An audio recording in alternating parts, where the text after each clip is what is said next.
Welcome to Ciyatra E-College A-Level Biology Lesson Series. So what is this cohesive behavior? Cohesion is the attraction between two H2O molecules. That means the same molecules, same water molecules. I told you that in between the water molecules there are hydrogen bonds. So these type of attractions are known as cohesive bonds.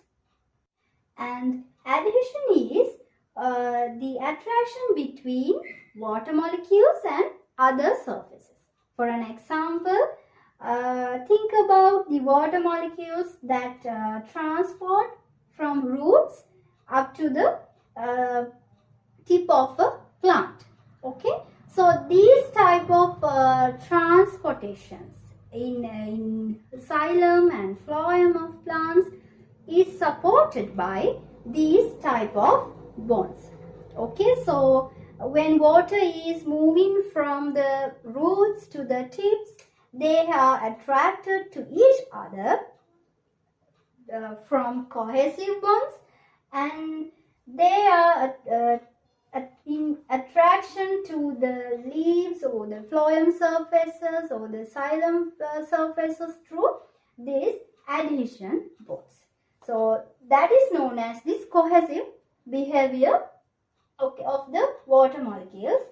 So in summary, it is the cohesion is the attractions between the two water molecules, and adhesion is attraction between the water molecules and other surfaces. Okay, so this is a very clear picture for you.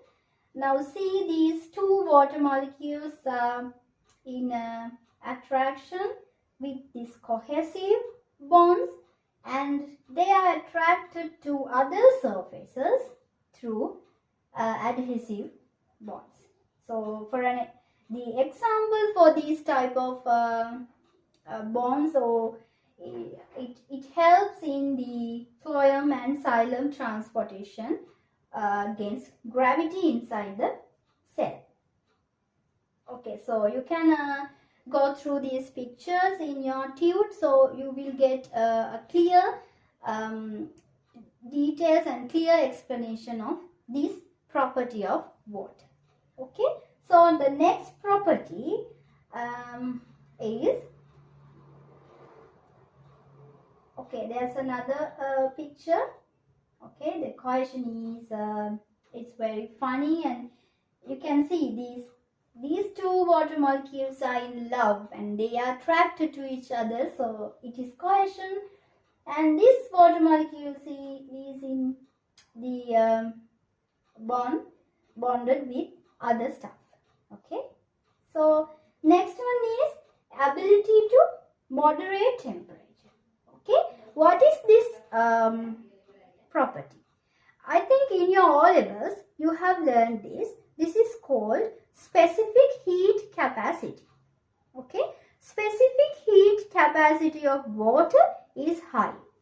That means, okay, think about, okay, I'll give you an example. So think about a water ball which is in 1 degree of Celsius.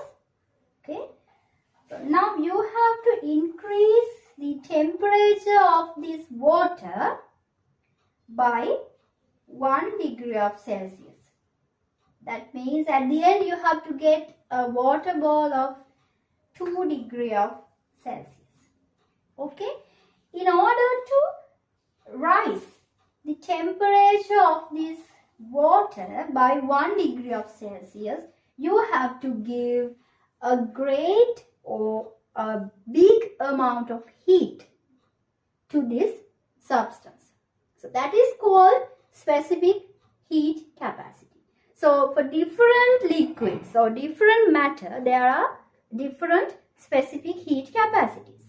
So if we compare water and think about coconut oil, okay, I think you may have experienced this.